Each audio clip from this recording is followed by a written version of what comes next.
Hey, this is Jeff Karras, your behavior guy. I'm back. Today I wanted to talk about notes of appreciation that we can do for our children, for our students, for our coworkers, for our teachers. These are great ways to help praise and just make somebody's day. The reason I got thinking about this is because today I went around and I gave out some notes as I observed classrooms and things. And I wrote a note to a teacher and just told her how much I loved that she was connecting with students, building relationships, how she was very supportive. And I just wrote a couple sentences, about 3-4 sentences about all the great things she was doing. And she came to me later and said, "Your note made me cry." And I was working with the student. I got a little teary-eyed and they asked if I was okay. And I said, "Yeah, I'm just really happy." And that made me really realize the power that we have as we go around about our days. Now, I've had students, teachers, educators write me some notes, parents, and I keep them. I have a drawer in my office that has all these great notes in them because they mean that much.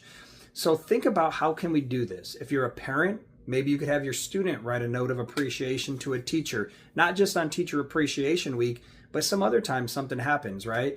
Maybe as a teacher or educator, you could write notes for some of your students, or you can do it for some parents who are very supportive.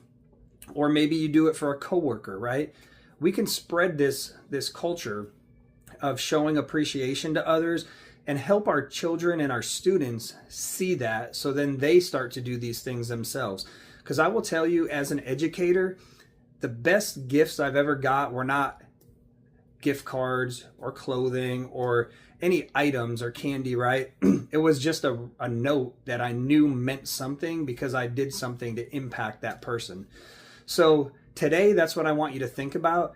And I challenge every one of you who watches this to think of somebody who had a positive impact on you today, yesterday, this week, and write a little note just telling them thank you. It was great that you did this, or I appreciate this, because that goes such a long way in building a relationship with somebody and spreading that culture. So if you're an educator, I challenge you to do it to a student. As you start up the year, think of a student who's really impressed you. Write them a note. Write a note to their parent about them. These are things we can do every day that are little, but they are huge. All right, this is Jeff Karras, your behavior guy. I'll see you later.